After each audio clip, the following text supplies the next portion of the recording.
Magandang araw sa lahat.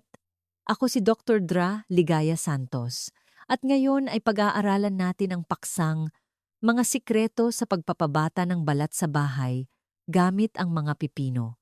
Maligayang pagdating sa aking channel.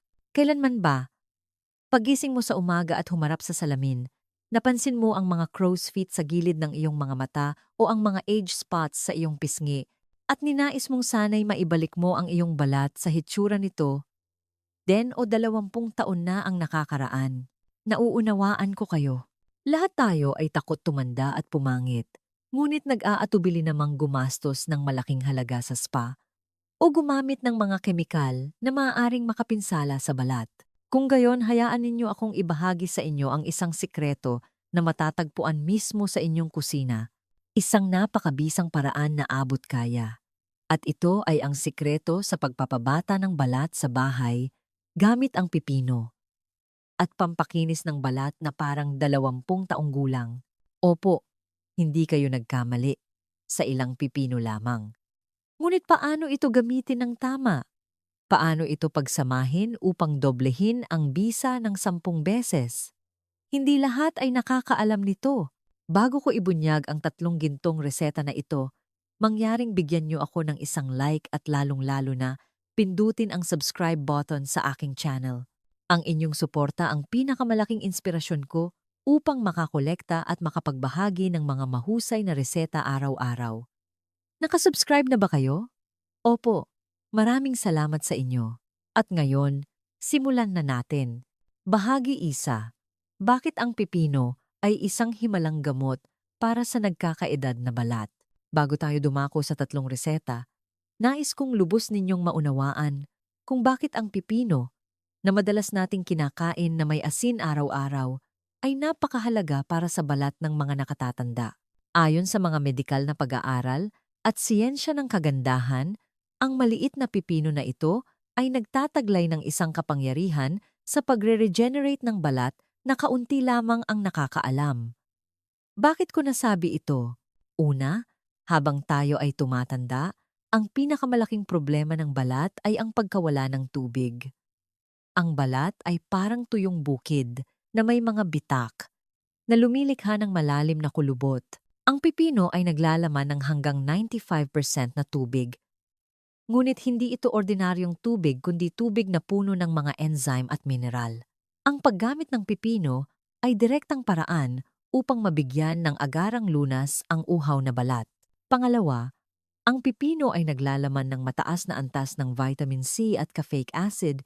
Isipin ninyo ito, ang vitamin C ay parang natural na pampaputi na nakakatulong magpagaan ng mga dark spots, melasma, at age spots dahil sa pagtanda. Samantala, ang caffeic acid ay nakakatulong sa pagbabawas ng pamamaga at pagpapapakalma ng balat, lalo na sa mga bilog sa ilalim ng mata. At ang pinaka-espesyal, natuklasan ng mga siyentipikong pag-aaral ang silika sa balat ng pipino. Ang silika ay isang mahalagang sangkap para sa pagbubuklod ng mga tisyu ng balat na nakakatulong na hindi lumaylay ang balat at sa halip ay nagiging mas matibay. Kaya sa halip na gumamit ng mga kemikal na cream na hindi alam ang pinagmulan, bakit hindi natin samantalahin ang natural na nutritional factory na ito? Ngayon, ituturo ko sa inyo ang 3 reseta na pinagsasama ang pipino sa iba pang natural na sangkap. Bawat reseta ay lulutas ng isang partikular na problema ng nagkakaedad na balat. Mangyaring ihanda ang inyong papel at panulat o isave ang video na ito para magawa ninyo. Bahagi 2. 3 gintong reseta mula sa pipino upang tanggalin ang kulubot, pagaan ang age spots, at kuminis ang balat. Reseta 1, pipino, yogurt, at pulot. Malalim na hydration at pampakinis ng balat. Simulan natin agad ang unang reseta. Ito ang reseta na aking lubos na pinahahalagahan at inilaan para sa mga nakakaramdam na ang kanilang balat ay tuyo, magaspang, at walang buhay, lalo na kapag nagbabago ang panahon. Ang kombinasyon ng pipino, yogurt, at pulot ay lilikha ng isang dekalidad na natural na moisturizing cream na magpapapino ng balat tulad ng seda matapos ang unang gamit. Ang paggawa ng reseta na ito ay napakasimple. Mga sangkap, 1 bilyang daan. Sariwang pipino, mas maganda kung pumili ng native na pipino o baby cucumber dahil mas makatas at mas maraming sustansya ang mga ito. 2 kutsarita ng plain yogurt, pakitandaan na dapat ay plain o walang asukal dahil ang asukal, bagaman matamis, ay kaaway ng balat at maaaring magdulot ng mas mabilis na pagtanda. 1 kutsarita ng purong pulot pukyutan upang makatulong sa antibacterial at malalim na hydration. Detalyadong paraan ng paggawa. Hakbang 1. Paghahanda ng pipino. Una, hugasan ng mabuti ang pipino. Mas mainam na ibabad sa maligamgam na tubig na may kaunting asin sa loob ng 10 hanggang 10 minuto upang maalis ang lahat ng dumi at impurities. Pagkatapos, hugasan at patuyuin. Mahalagang paalala, panatilihin ang balat, huwag itong balatan. Gaya ng nabanggit ko, ang karamihan ng mahahalagang mineral na silika na nakakatulong sa pagpapabata ng balat ay nasa berdeng balat na ito. Hiwain ng maliliit at ilagay sa blender para durugin o kung walang blender, gumamit ng kudkuran upang maging napakapino. Hakbang 2. Paghahalo ng pinaghalong. Kunin ang dinurog na pipino kasama ang katas at laman. Haluin ng mabuti sa 2 kutsarita ng plain yogurt at 1 kutsarita ng pulot pukyutan na inihanda. Gumamit ng kutsara at haluin ng dahan-dahan hanggang maghalo ang lahat ng sangkap at maging makinis na timpla na may kaaya-ayang amoy. Hakbang 3. Pagpahid ng maskara at pag-relax. Bago ilagay, siguraduhing hugasan ng mabuti ang mukha gamit ang maligamgam na tubig. Ang paggamit ng maligamgam na tubig ay napakahalaga dahil nakakatulong ito sa pagbukas ng mga pores upang maging handa ang balat na tumanggap ng sustansya. Pagkatapos, ipahid ng pantay ang pinaghalong sa buong mukha at maaari ring ipahid sa leeg dahil madali ring tumanda ang leeg. Habang nagpapahid, dahan-dahang imasahe ng paikot mula sa ibaba pataas at mula sa loob palabas sa loob ng 1 hanggang 2 minuto upang mas malalim na maabsorb ang sustansya. Ngayon, humiga at mag-relax, paluwagin ang mga muscles ng mukha, makinig sa isang nakapapawi na instrumental na musika. Hakbang 4. Pagkatapos ng mga 20 minuto, kapag medyo natuyo na ang maskara, hugasan ng mabuti gamit ang malamig na tubig. Ang malamig na tubig ay makakatulong upang malak ang sustansya at agarang magpaliit ng mga pores. Subukan ninyo ngayong hawakan ang inyong balat. Sigurado akong mamamangha kayo. Ang balat ay hindi lamang malinis at sariwa, kundi malambot, makinis, at tila mas maliwanag.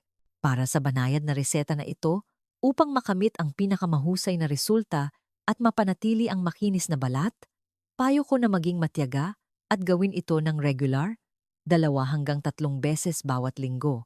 Hindi kailangang gawin ng madalas, sapat na ang regular na paggamit upang gumanda ang balat araw-araw. Mahal na mga kaibigan, kung ang reseta 1 ay nakatulong sa pagpapalambot at pagpapahid ng balat, ang sumunod na reseta 2 ay magiging kaaway ng mga malalim na kulubot at matigas na crow's feet. Ang sinumang nababahala at nawawalan ng kumpiyansa dahil sa mga kulubot sa gilid ng mata o malalim na tawa line ay hindi dapat palampasin ang reseta na ito. Reseta 2. Pipino, puti ng itlog, at ilang patak ng kalamansi. Pampahigpit ng balat, pampatanggal ng kulubot, at pampakinis ng dark spots. Susunod, dumako tayo sa isang reseta na madalas kong inihahambing sa isang natural at abot-kayang botox na kasing epektibo ng pagpunta sa spa. Bakit ko nasabi ito? Dahil ang puti ng itlog ay mayaman sa albumin at protina. Kapag ipinahid sa balat at natuyo, lumilikha ito ng natural na pulling effect na nakakatulong sa pagtaas ng balat at agarang pagpapahigpit ng mukha. Kapag pinagsama pa sa vitamin C na sagana sa kalamansi at ang pampalamig na katangian ng pipino, ang pinaghalong ito ay magiging kaaway ng mga age spots, melasma, at matigas na kulubot. Para gawin ang reseta na ito, ihanda ninyo ang sumusunod: 3 kutsara ng katas ng pipino mula sa dinurog na pipino at piniga ang katas. Isang itlog ng native na manok. Mas maraming sustansya ang native na itlog kaysa sa itlog ng commercial na manok. 3 hanggang 5 patak ng sariwang katas ng kalamansi. Detalyadong paraan ng paggawa. Hakbang 1. Pagproseso ng pipino. Pagkatapos hugasan ang pipino, durugin ito at gamitin ang salaan o manipis na tela upang pigain ang purong katas. Kailangan natin ng mga 3 kutsarita ng katas na ito. Hakbang 2. Paghahanda ng puti ng itlog. Basagin ang itlog at maingat na paghiwalayin ang pula at puti. Para sa reseta na ito, puti lamang ng itlog ang gagamitin natin. Pagkatapos, gamitin ang chopstick o whisk upang batihin ang puti ng itlog hanggang sa maging frothy. Siguraduhing batiin ng maigi hanggang sa makita ang maliliit na puting bula tulad ng sabon. Nakakatulong ang pagbati upang hindi malansa ang itlog at mas madaling maabsorb ng balat. Hakbang 3. Dahan-dahang ibuhos ang 3 kutsara ng katas ng pipino sa binating puti ng itlog at dahan-dahang haluin. Sa huli, magdagdag ng 3 hanggang 5 patak ng katas ng kalamansi. Mahalagang paalala: ilang patak lamang ng kalamansi, pakitandaan. Ang kalamansi ay may acidic na katangian. Kung sobra ay maaaring makairita at makapanipis ng balat. Ngunit sa tamang dami, nakakatulong ito sa pagpapaliwanag ng balat at pagpapagaan ng melasma. Paraan ng paggamit at mahalagang paalala: basahin ng mabuti upang makamit ang pinakamataas na epekto. Paraan ng pagpahid: hugasan ng mabuti ang mukha. Gumamit ng brush o cotton pad upang ipahid ng pantay ang pinaghalong sa mukha. Dapat itong ipahid ng mas maingat sa gilid ng mata, gilid ng bibig, at noo, mga lugar kung saan madalas lumalabas ang kulubot. Hayaan ng mga 3 minuto upang ang unang layer ay bahagyang matuyo. Pagkatapos ay maglagay ng pangalawang layer upang mas mapahigpit ang balat. Matapos ang ilang minuto ng paglalagay ng maskara, mararamdaman ninyong bumibigkis ang inyong balat. Huwag mag-alala. Ito ay magandang senyales na gumagana ang maskara upang hilahin ang mga kulubot. Sa loob ng 15 hanggang 20 minuto ng paglalagay ng maskara na ito, sana ay tandaan ninyo ang 3 hindi. Hindi ngingiti, hindi magsasalita, hindi igagalaw ang mga muscles ng mukha. Bakit? Dahil kapag ang maskara ay natutuyo at nagbibigay ng hugis sa balat, kung igagalaw ninyo ito, hindi sinasadyang masisira ang layer at makakalikha ng bagong kulubot. Mas mainam na humiga, ipikit ang mata, at mag-relax ng lubusan. Pagkatapos ng 15 hanggang 10 minuto, dampian ng maligamgam na tubig ang mukha upang lumambot ang maskara. Pagkatapos ay dahan-dahang hugasan. Huwag kuskusin ng malakas kapag tuyo at matigas ang maskara. Dahil ang reseta na ito ay may banayad na exfoliating effect ng kalamansi at malakas na epekto ng itlog, dapat lamang itong gawin ng 2 beses bawat linggo at may pagitan. Pagkatapos ng 2 linggo, makikita ninyo ang kamangha-manghang pagbabago sa balat sa paligid ng mata at gilid ng bibig. Malinaw na bumababa ang mga crow's feet, kaya mayroon na tayong malambot na balat sa reseta 1 at mahigpit na balat na may pinagaang melasma sa reseta 2. Ngunit may isa pang problema na madalas nilang ikinagagalit sa akin: ang malalaking pores at pamamaga ng mga mata tuwing gigising sa umaga na nagpapabigat at nagpapaluma sa mukha.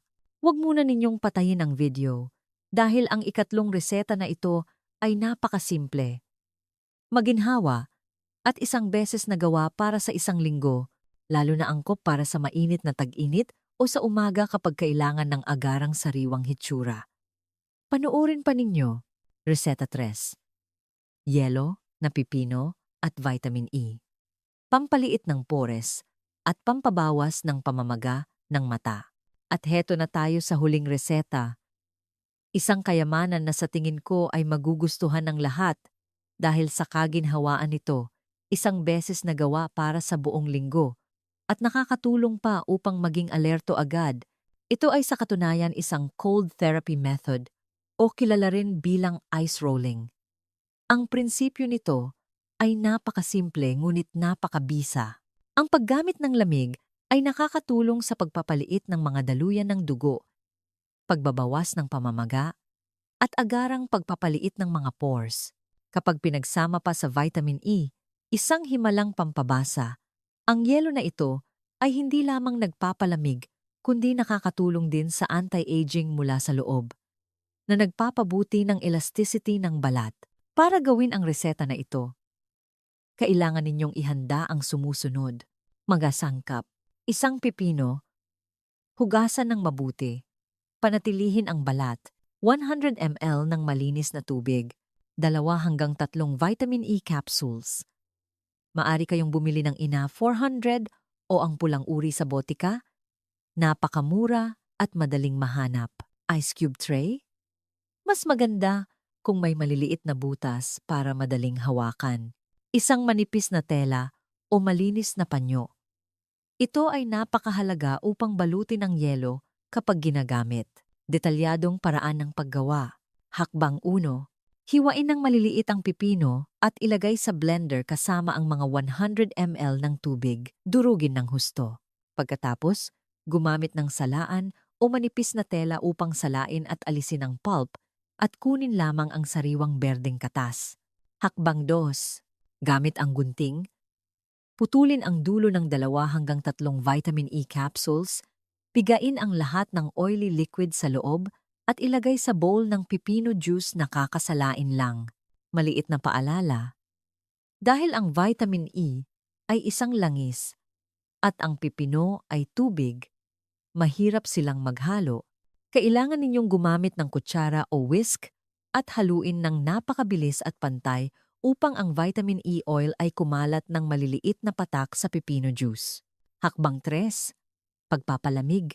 Pagkatapos haluin, agad na ibuhos ang pinaghalong sa ice cube tray pagkatapos ay ilagay sa freezer sa loob ng 4 hanggang 6 na oras hanggang sa ganap na matigas ang yelo. Handa na itong gamitin. Spa-like na. Paraan ng paggamit sa bahay. Ang pinakamahusay na oras upang gamitin ito ay tuwing umaga pagkatapos gumising at makapaghugas ng mukha. Sa oras na ito, ang mukha ay madalas na bahagyang namamaga o may malalaking bilog sa ilalim ng mata. Ang yelo na ito ang agad nalulutas sa problemang iyon. Tamang paraan ng pag-roll. Kumuha ng isang pipino ice cube.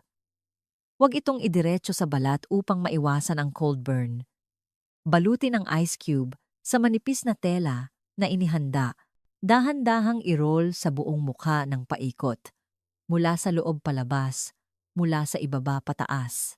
Sa bahagi ng mata, i-roll ng maingat sa ilalim ng mata upang mabawasan ang pamamaga at dark circles. Sa pisngi at ilong, i-focus ang pag-roll sa gilid ng ilong at sa bahagi ng pisngi malapit sa ilong, kung saan kadalasang malaki ang mga pores. Ang lamig ay agad na magpapasara sa mga ito. I-roll lang ng ganoon sa loob ng 3 hanggang 5 minuto hanggang sa matunaw ang yelo. Pagkatapos, dahan-dahang tapikin ang mukha upang ang pipino juice at vitamin E ay tuluyang maabsorb sa balat. Hindi na kailangan hugasan ng tubig. Hayaan lang itong matuyo natural. Pagkatapos ay maglagay ng sunscreen. Frequency ng paggamit. Iba sa face mask na ginagamit lamang 2 hanggang 3 beses bawat linggo.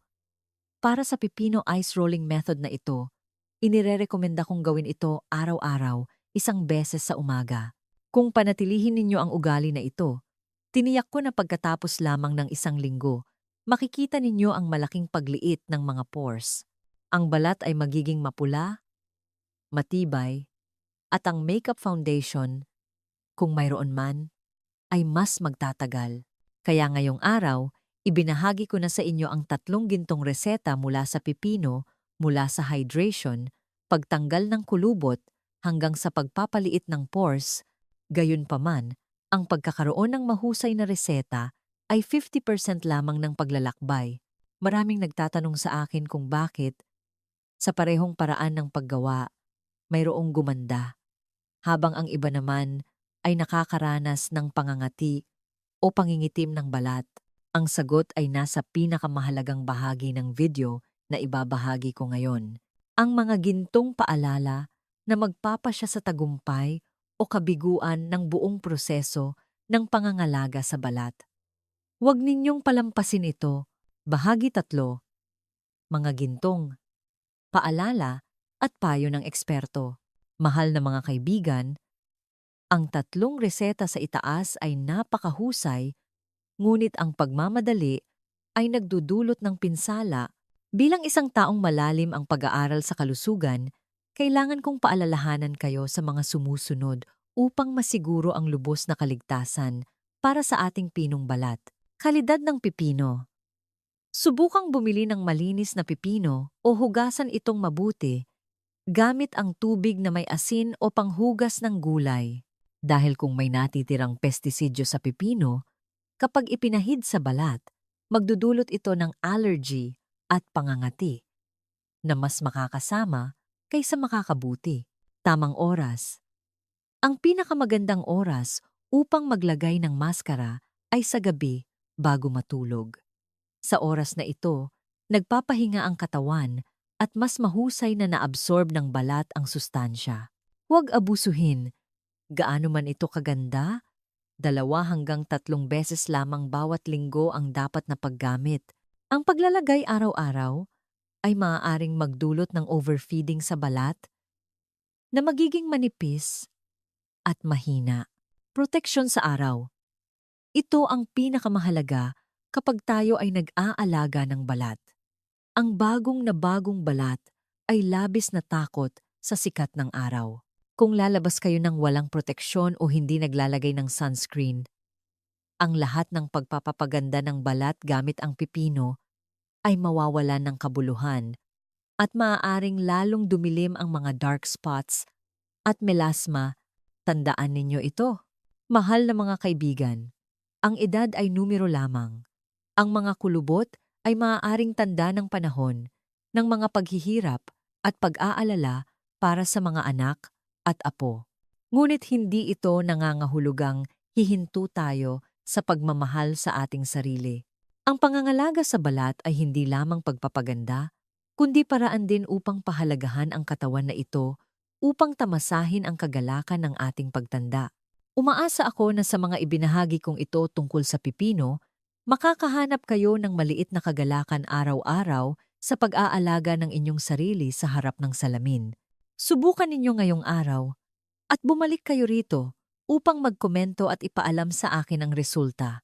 Inaasahan ko ang inyong magagandang balita. Kung nakita ninyong kapaki-pakinabang ang video na ito, mangyaring bigyan niyo ako ng isang like, ibahagi ang video na ito sa Zalo, Facebook, sa inyong mga kaibigan at kapamilya.